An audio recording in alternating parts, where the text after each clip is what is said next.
For the latest information regarding the COVID-19 pandemic in Cupertino, please visit cupertino.org/coronavirus.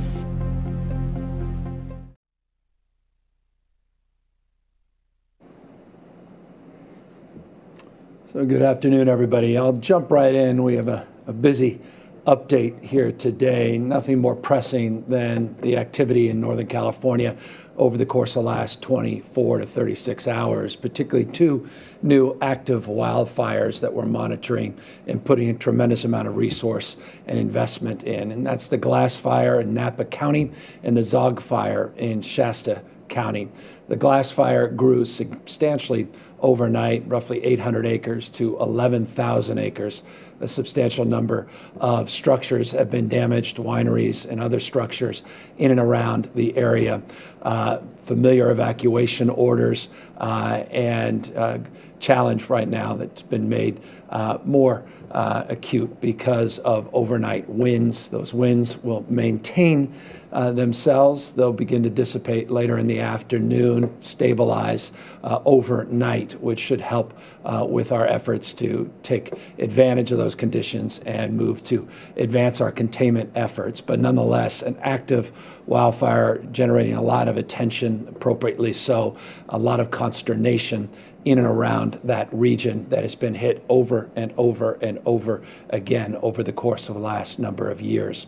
The Zog Fire up in Shasta County, also familiar territory, literally, not just figuratively. 7,000 acres so far have burned. Consider back to 2017 in the Carr Fire. This is in and around those areas. It's likely the Zog Fire may make its way into the August complex. I'll update you in a moment on the August complex. Remains the largest wildfire in terms of total acreage burned in California's history. But the Glass and Zog fires remain top of mind for us as we battle complexes all around the state of California.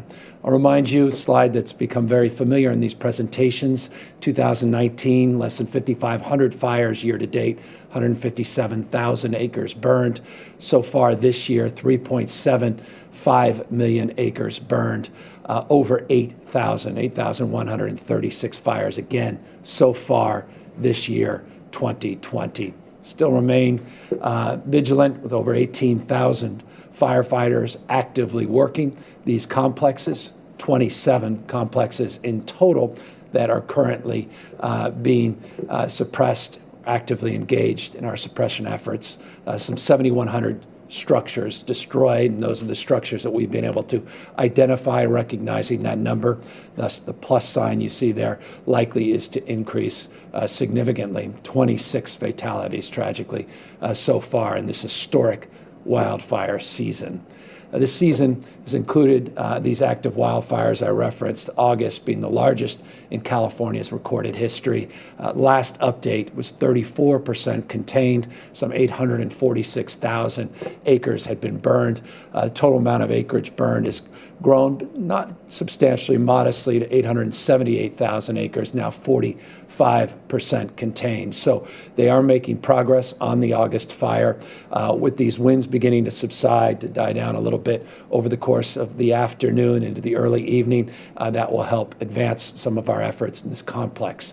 The northern complex, the Plumas-Lassen area of the state, some 64% contained this time last week, now 78% contained. You see the total number of acres burned has increased modestly, progress being made in that northern complex. The Creek Fire, that large fire, substantially impacted by 100+ million dead trees in the area. It's a federal fire, though it's bled into an incident command that's joined with CAL FIRE and the U.S. Forest Service, meaning a joint command. 278,000 acres were burned, 27% contained. Last week, we've made a little progress, 39% containment, and you can see the total acreage burned beginning to subside, meaning we're seeing a plateauing of the growth of that fire. Again, still a stubborn fire, substantially impacted because of that 5-year historic drought, the number of trees that are burned, and some of the territory that it's being impacted is very difficult terrain for our firefighters to work, but progress nonetheless in that area, again, around Fresno and Madera. And finally, just for the purpose of update, I won't go through all 27 complexes, but I wanted to update some real progress on containment in LA County and the Bobcat fire. Just last week, 15% contained, 100,000 plus acres. Today, 62% contained. CAL FIRE has done a wonderful job on that fire with their mutual aid system. Again, that was a stubborn fire for a week plus, but that containment now has gone up over the weekend, over the course of this last week, substantial progress in that effort. And so that's the update on our wildfires. Continue to be top of mind as we're now moving into the peak of the wildfire season. This is a time of year you start to experience the Santa Ana winds down in Southern California, which we'll see some activity later this afternoon, overnight into the early part of tomorrow. So we're monitoring that and a lot of prepositioned assets, a lot of vigilance related to those Santa Ana winds. Very familiar to the people in Southern California, but you combine the heat, you combine the dryness, you combine all the other activity that has led to this historic wildfire season. Clearly, we are maintaining our vigilance, and that remains a top area of focus in this state. Northern California, as I said, the wind's beginning to die down as the rest of the day. We move through the rest of the day. Very hot temperatures, very dry conditions, and that means we have a chance at least to get some more aircraft in, DC-10s, the 747s, become very familiar to the people here in the state of California. 117 aircrafts now working these fires all throughout the state of California. Mutual aid system where we've now requested more additional resources above and beyond the resources we have from 6 different states. But we are, again, fully operationalized in terms of the resourced and very abundant mutual aid system that many of you become very, very familiar with. I want to just thank administration, FEMA, for securing 2 FMAGs in those, the Zag fire and the new fire in Napa County, the glass fire. We're pleased to have received those overnight.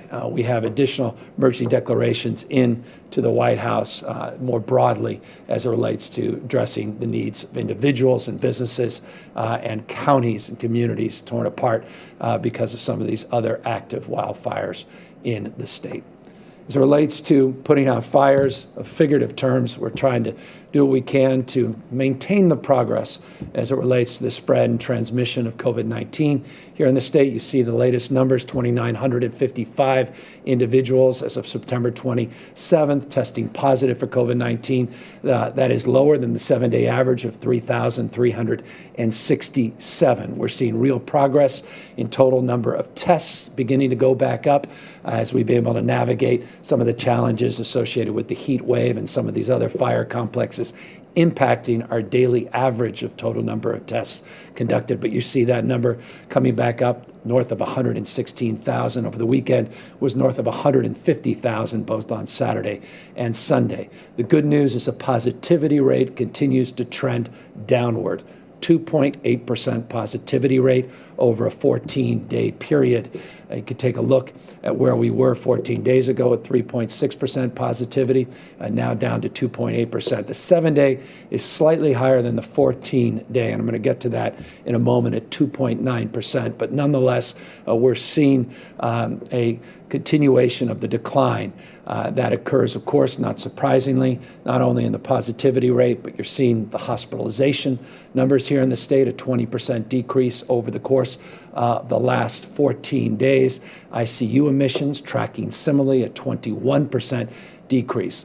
I say all of this with a point of consideration and caution, though that caution has brought to bear, that consideration rather, not caution, has brought to bear some progress with these county tier reports. Tomorrow, you'll get an update from Dr. Galley every Tuesday on our tier status I could preview that we anticipate a number of counties moving and progressing into new tiers, which is a very encouraging sign.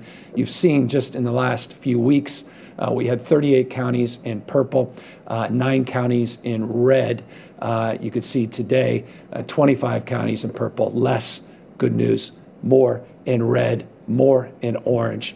We anticipate some more counties tomorrow moving into yellow tiered status. So again, as we move away from red into orange and yellow, more and more opportunity to modify our conditions as it relates to business activity. But as I said, there's some points of consideration and caution in these numbers, and I want to just focus on that briefly here for a moment. While it's true we have seen a threefold decrease in the total number of cases since our peak mid-July, we are seeing early signs that those decreases are beginning to slow down. They're beginning to plateau as it relates to total number of new cases. What concerns us more is not just the plateauing of cases, again, seen decrease, but a plateauing.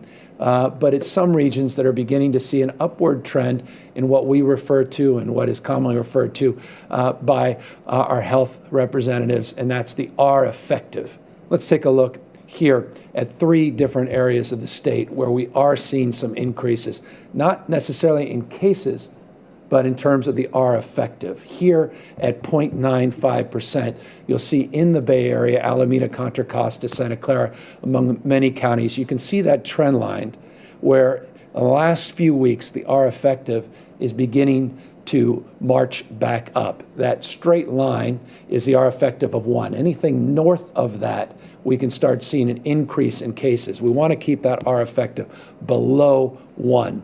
Currently in the Bay Area, it's now sort of snuck back up to 0.95. You can see here in the lower part of Southern California, and this is around Imperial, Orange, Riverside counties elsewhere, you can see similar trends. This is at 0.97 are effective in these ensembles of counties, or assemblage of counties that we've put forward. Those include San Diego County as well. So still below 1%, the R effective 1 rather, but nonetheless, some concerning trend lines in the last 7, 8, 9, 10 days as it relates to increase of R effective. Let me underscore that trend of concern. And this is what we refer to lazily as the upper Southern California area. More difficult to quantify when you see sort of the ensemble of counties that we included here. Central Coast, a little bit of Central Valley, and the sort of northern part of LA, what we refer to as upper Southern California. This R effective is represented on this slide at 1.02. 1.02 in Kern, LA, San Luis Obispo, Santa Barbara, and Ventura County when you pull them all together. So again, some concern and some points of optimism all mixed into one, but it is simply a reminder of what many had projected and predicted. And that is, we have just come through difficulty of a first wave, but the anticipation of a second wave of this pandemic into the fall season. I believe this morning there were 26 states that have seen an increase in their total number of cases. This is, again, what science had predicted. If we go back to our original form, if we're not cautious, if we're not vigilant, if we're not wearing our masks, if we're not practicing social distancing, physical distancing, and hand washing and hygiene, these numbers can start to tip back up, and that's going to put pressure on our tiered plan and put pressure on our ability to reopen not just businesses, but to get our schools open, again, a top priority for each and every one of us. So I cannot impress upon people more the importance of remaining vigilant, the importance of continuing to do the things that all of you have done over the course of the last month and a half, where we have once again tamed the growth of the transmission rate in the state of California. Never over a 14-day period did we present north of 8% positivity rate, substantially better than the vast majority of states in the southern part of the United States, be it Texas and Arizona, obviously places that have highlighted case rate growth like Florida. But we did experience that increase. We were able to bring those numbers down below 3%. but this R effective rate is a point of caution and consideration as it relates to the work that each and every one of us must do to continue to see a decrease, not just a plateauing of transmission rates. Speaking of seeing a decrease, not just a plateauing of rate of growth, we have to address this issue of homelessness. And I continue to maintain a vigilance, a focus, a commitment, and resolve to do more and do better in this space. And forgive the transition from wildfires and the transition, the crisis of COVID, but I certainly argue that the homeless crisis in this state deserves similar attention and resolve and approach. And that's why the last few weeks we've been updating you on our $600 million home key investment. Again, shelters, we believe, solve sleep, housing, and supportive services solve homelessness. This is a frame around housing and supportive services. This is a frame towards transitioning people into some sense of optimism and permanence in terms of moving people off the streets, transitioning them, and getting them back into a mindset of self-sufficiency with support. We have now announced, or rather we are announcing today, our third round of awards. We've already now awarded $450 million, over 3,300 new units that will come up in very short order. This is not necessarily new construction. This is about innovation, adaptation, and I'll give you some examples here in a moment where this new round, this third round of $137 million of awards will go. 19 different projects, 15 jurisdictions. Here's just a sampling of some of those jurisdictions and some of the projects and some of the innovation that we're calling for. And when I say innovation, that's time to project completion as much as it is new strategies. But more important than anything else is moving as this crisis demands with resolve and not waiting 2, 3 years, 4, 5, 6 years, as is often the case between a proposal and a project being completed. But you can see here in Lake County some interim housing regarding permanent housing exits to Larry County, Tehama, Mariposa, focused on seniors and individuals with disabilities. You're seeing innovation in every part of the state, and you're seeing support in parts of the state that haven't received support from the state of California in the past to invest and partner with local counties and local jurisdictions of all stripes, be it cities, not just counties, and obviously with nonprofit organizations that are a big part of these strategies. Just in LA, as you can see, 5 projects that we are investing in, 269 units just in LA proper, Long Beach, 100 units, Santa Barbara, an office conversion project into permanent housing with wraparound service. That's an area of focus, an area of innovation, and including partnerships that we're advancing, Poma Indians, a band of Poma Indians in Scotts Valley, a multifamily residential property acquisition. This is the second partnership with our tribal nations. We want to see more of that as well.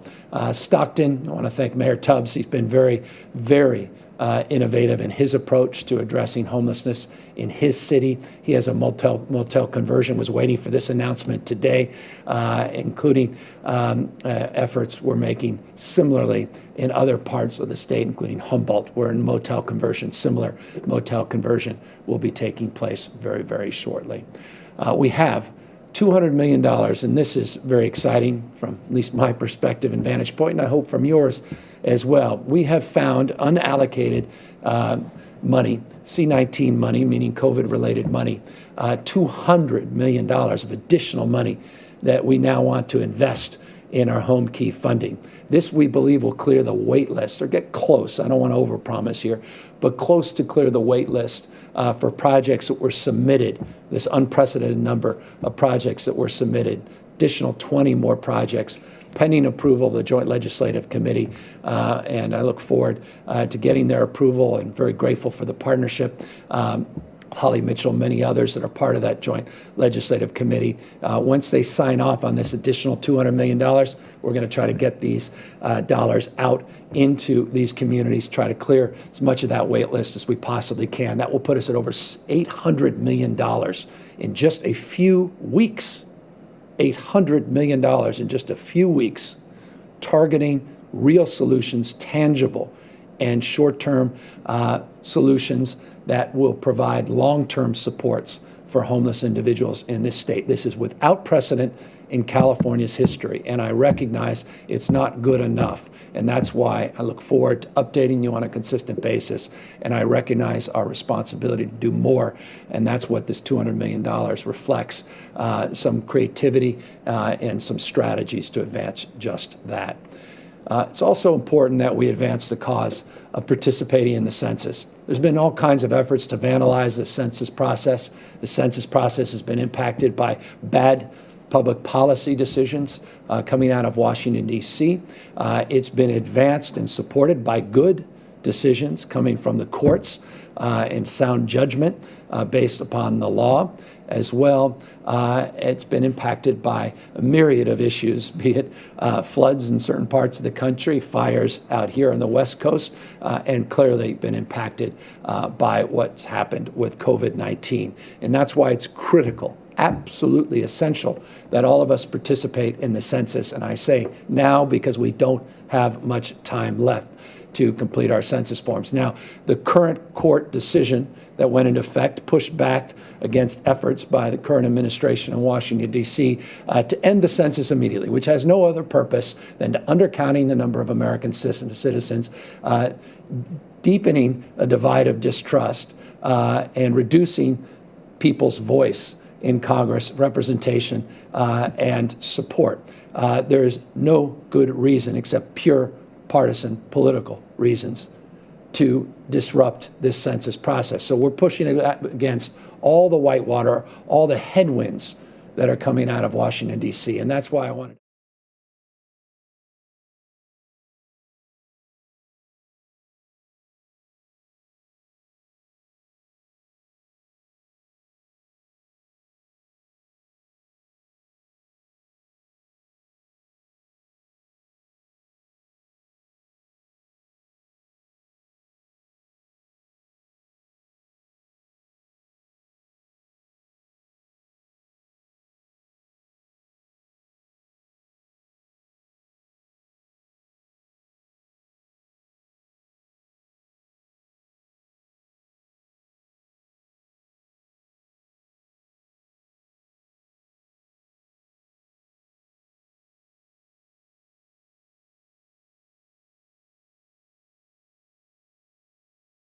Three quick and confidential ways you can better our communities simply by completing the 2020 census. Take the census online. Visit my2020census.gov. Next, select Start Questionnaire and answer questions about your household. No census ID required. Give us a call. You can complete the 2020 census by phone in 13 languages. Mail in. If you've received a questionnaire in the mail, you can fill it out and mail your form to the U.S. Census Bureau using the envelope that came with the questionnaire. It's that easy. And it is that easy. Please go to my2020census.gov, my2020census.gov. If you haven't had the privilege, our collective responsibility as individuals, as active, not inert citizens, to participate in filling out that census. If you can't go online, I encourage you to pick up the phone or take your smartphone, 844-330-2020, 844-330-2020. And otherwise, if you have it, it's been mailed to you and it's sitting there on your kitchen counter, maybe you can dust it off, fill it out, send it in. We have till October 30th, the end of October, October 31st, I believe it is, though there's efforts, again, to deny that sooner. But we have just a number of weeks left and want to encourage all of you to fill out this census. And speaking of number of weeks left, well, number of weeks before we move into the peak of our flu season. Flu season, you'll tend to see sort of acuity in terms of the transmission of flu in December, January. Flu season's just around the corner. We're even seeing some early signs of flu already. Bottom line, this is about protecting yourself in order by getting a flu shot, you protect yourself and you mitigate the impact of what some have referred to as the twindemic of a potential second wave of COVID-19 transmissions and the flu happening concurrently, putting stress, putting pressure on our hospital system at the same time, draining resources and impacting the quality care that all of you deserve and expect of our healthcare delivery system. And that's why getting a flu shot is so important. I have done this every single year as long as I can remember. It is a simple thing to do, and getting a flu shot is a safe thing to do.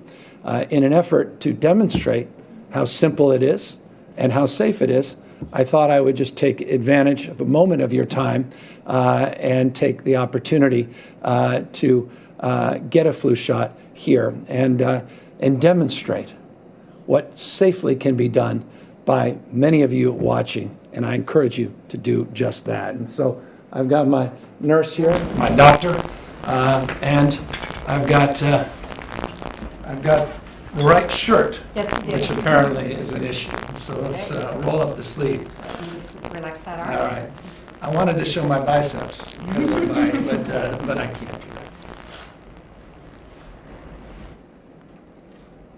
Okay, and just relax.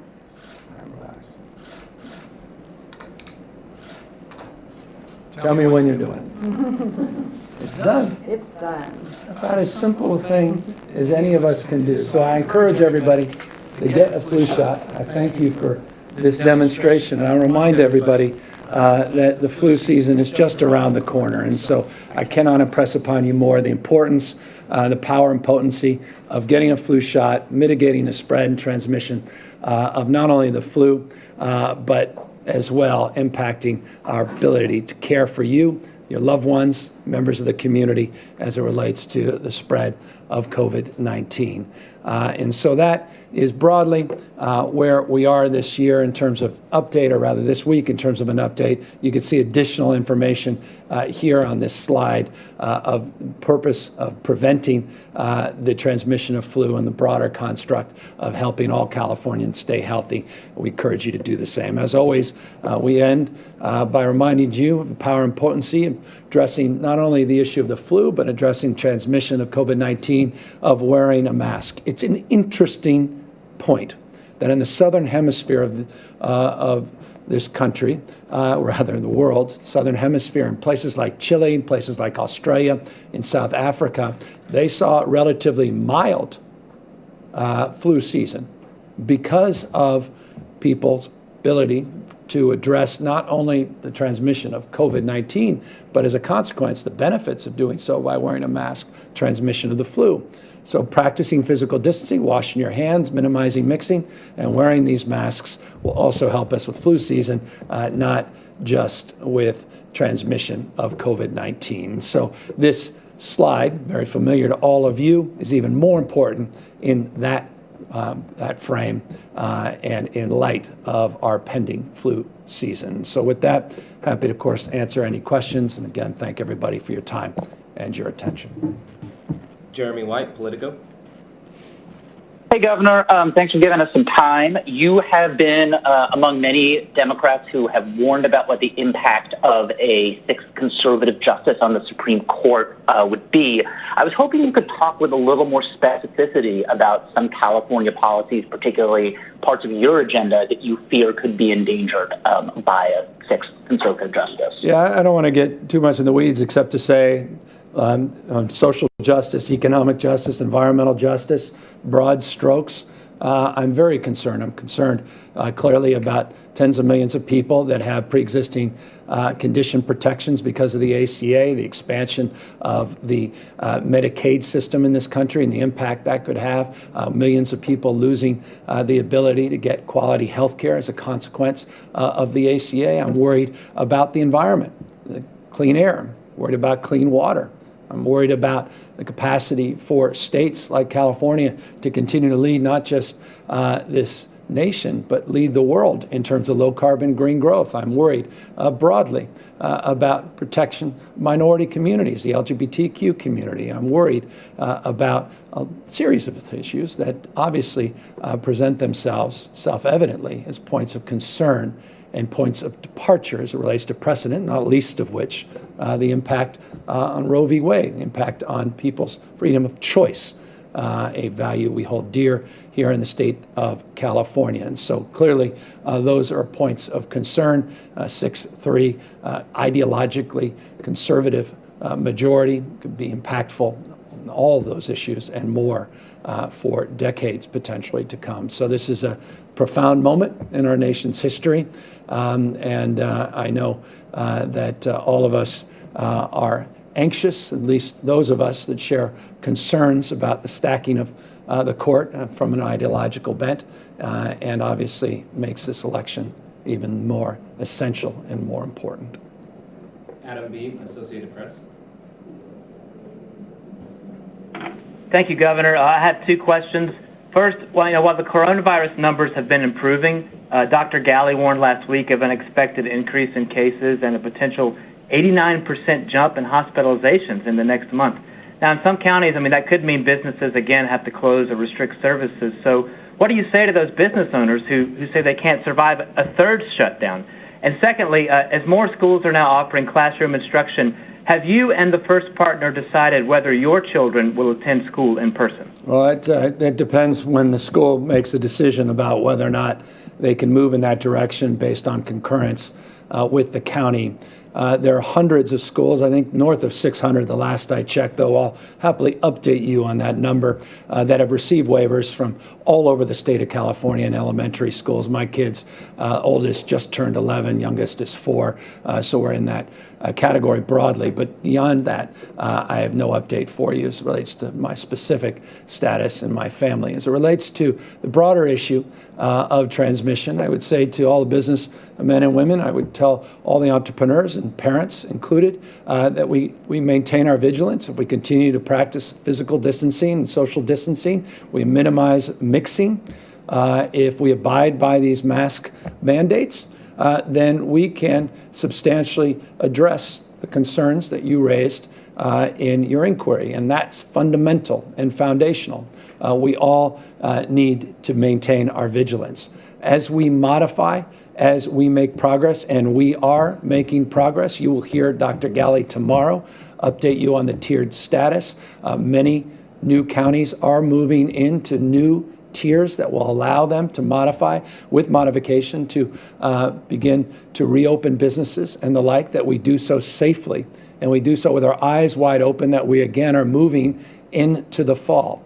And so if people can take seriously and not let their guard down, take seriously this moment as we transition through the fall and hopefully into spring, where we have a vaccine and we can turn the page on COVID-19. If we can do everything in our power to mitigate that spread in the course of the next number of weeks and number of months, then we can avoid the example that you just set forth. Angela Hart, Kaiser Health News. Thank you, Governor. I'm sorry if there's a little bit of background noise. I just wanted to ask you sort of a bigger picture question on healthcare-related legislation. I understand, even if it's more of a broad question, not necessarily asking about a specific bill, with lots of people losing their healthcare right now, I wonder if there's anything that you're going to do this year from a broad perspective to address some of those challenges legislatively. Is there anything that will help people with coverage or even cost-cutting measures? And then kind of looking forward, I also was wondering, similar question, pitching into next year, is there anything realistically on the healthcare cost or expansion effort that will be realistically possible that's on your agenda next year? Yeah, we're committed to universal health care in the state of California. We made progress to advance the cause of not only physical health this year, but also brain health. New parity bill, package of mental health, substance abuse reforms that I signed just last week as an example of those efforts.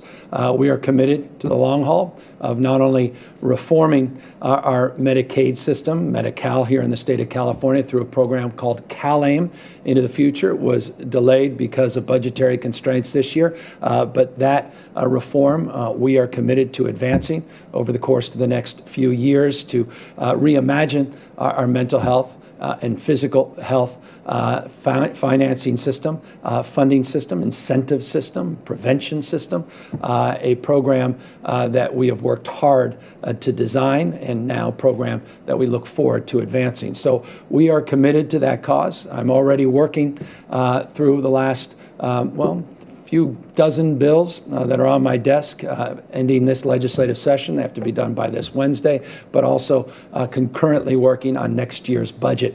And healthcare has long been a top priority for me, my administration, and long-term health care is also a frame of concern around issues of seniors as well, not just individuals on the related to our current marketplace, but looking long-term at bringing down the costs of health care and addressing the needs of an aging and graying population. So all of that is on the agenda. All of that we will advance. The question is, where is the economy? Question is, what is our capacity to deliver on some of these bold ideas? And that's going to be determined by a number of issues that will take place, or rather take shape, over the course of the next number of months. And that's around macroeconomic recovery, ability to mitigate the spread and transmission of this disease that will aid to that economic recovery, general fund revenue, and who the next president of the United States is. David Baker, Bloomberg News. Governor, I want to ask something related to the fires. We have, as a state, put a lot of money and effort over the last couple of years into trying to prepare for fire seasons, to reduce the likelihood of major fires. And yet we are now seeing fires even in areas that burned within the last 5 years. Are there any steps you're thinking of in the future that we need to take that we haven't so far? Any other way we can attack this problem? Yeah, it's an opportunity. I appreciate it to remind you of some of the commitments we've made moving forward to more than double our vegetation management in the state of California, to finally advance the cause that we advanced a few weeks back, a partnership with the U.S. Forest Service to get the Forest Service to address the 57% of the forested land in the state of California that's under their jurisdiction, 3% under the state's jurisdiction. We have been investing more than the federal government and more to invest in vegetation and forest management in federal lands than the federal government themselves. New partnership that is taking shape will advance a more coordinated strategy and will provide more resources from the federal government, which should help aid and advance our efforts around prevention. Accordingly, we did 35 high-profile projects in the state of California. We were able to complete those within about 15 months. Some of those were on the docket 10, 15 years to be completed. We were able to get them done in 10, 15 months. We're taking that spirit and we're taking that proposal and we're putting it to scale. And this is a specific answer to your question. You'll be hearing from me and our team at CAL FIRE, Tom Porter, Chief Porter, and others about our efforts to substantially increase the prioritization of projects. And recall, the prioritization is not just looking at vegetation forest management projects writ large, but targeting those investments from a socioeconomic perspective, from a perspective of communities that are, quote unquote, most vulnerable and could have most impact in terms of structures and lives lost, ingress, egress, issues related to mobility.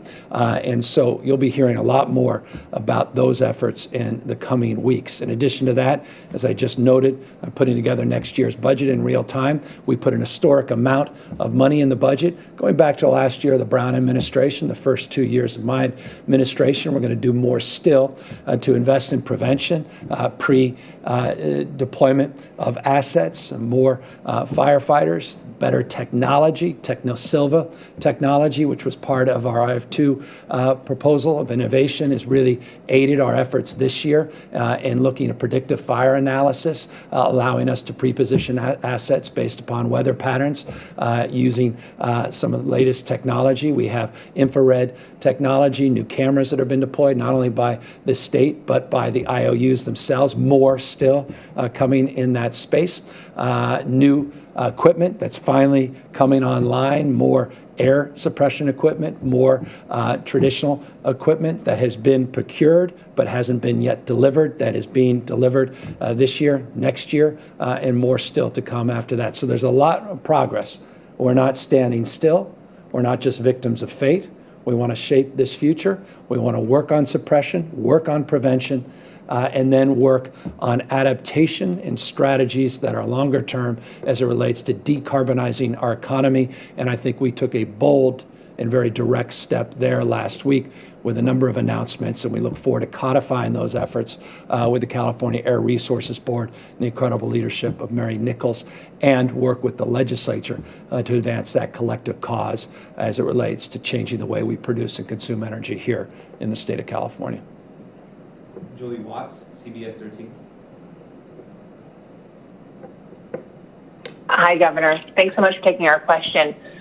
Regarding the widespread EDD mail fraud, the task force was not instructed to look into fraud, but we've now tracked thousands of addresses where people are getting fraudulent EDD mail. Have you requested data to understand just how widespread this is and, frankly, how many millions of taxpayer dollars have been lost so far? And secondly, Governor, while most believe fighting homelessness is a noble cause, what do you say to people who question spending $100 million in COVID funding on long-term homelessness projects as opposed to projects that directly impact disease spread and prevention? Well, we have over close to $250 billion the state invests. So you example where some of the investment was made, and forgive me, but it was 6 or 7 months ago that I believe the issue of homelessness was the top agenda item in the state of California. People from all political stripes in every part of the state demanding the state do more and do better in that space. The crisis has only gotten worse, not better, because of COVID-19, and so our responsibility remains, and my commitment and resolve have only increased to advance that effort. But the point you're making is more broad. It is that all of us need support, and I'll put up the work we've done on essential workers, protecting working families, protecting those with sick leave and workers' comp protections, and providing more supports, including an earned income tax credit, which no other state in America has come close to advancing, getting $1 billion+ into the pockets of working families over the course of the last number of months in this state. So we have a series of efforts that we've advanced to help the middle class and working families, not just low-income individuals, not just people that have fallen through the cracks, defined as homeless here in the state of California, and if I may, including on the issue of health care. There's no state in America that has advanced more support for middle-class families earning up to about $150,000 a year in offsetting the costs of health care than the state of California. That was something we did last year. No other state has been able to replicate that, and we recognize we still have more work to do in that space, but it's an example of our commitment and resolve to help the middle class, to help working folks, not just help people, again, that are struggling out in the streets and sidewalks or from the vagaries of a pandemic-induced recession where they're vulnerable to being evicted or vulnerable to ending up on the streets of our great state. Taryn Luna, LA Times. Governor, you said last week that you support a ban on fracking through the legislature, but that would be a tough fight even among Democrats, and lawmakers say you need to get involved to make it happen in a way that we haven't really seen from your office. So how involved do you plan to be in that legislative battle? Very. Thank you. Final question, Sophia Bolag, SACB. Hi, Governor. The Secretary of State's office is spending $35 million on a voter outreach campaign called Vote Safe California that's being run by a consulting firm that supports Biden.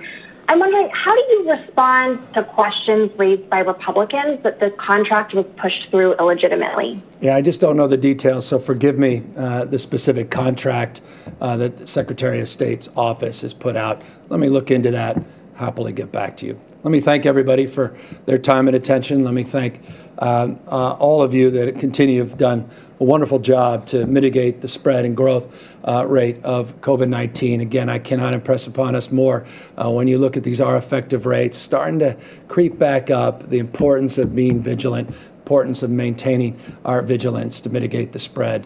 Accordingly, I can't impress upon people more this final point, and that is when CAL FIRE, Office of Emergency Service, the respective agencies, be it sheriffs, police departments in your respective jurisdictions, call for an evacuation, that we take seriously these local evacuations related to these fires. The dynamics of climate change, the dynamics as it relates to the lack of forest management over the last century have created a dynamic of real concern as it relates to the spread of these wildfires in ferocious ways. And that just reminds, or rather as a reminder, should be to everybody to take seriously those evacuation orders. So many of the people that have lost their lives were just cautious in terms of taking seriously those orders. We really, really cannot say it enough. Please heed local law enforcement. Please listen to them when they raise that alarm bell and when they try to put to use the resources at bear to focus on the fires, not just focus on the evacuations. And so evacuating helps us mitigate the spread of these fires, impacts our suppression efforts in a very tangible and real way, allows our firefighters to do what they're hired to do first and foremost, and that's to get out and save your property and save your lives. But you, all of us, have a role to play in terms of those evacuations orders as well. So thank you all very much, and look forward to updating you more on the state of these challenges. And tomorrow, look forward to Dr. Galley updating you as it relates to our tiered status as well. Take care. For the latest information regarding the COVID-19 pandemic in Cupertino, please visit cupertino.org/coronavirus.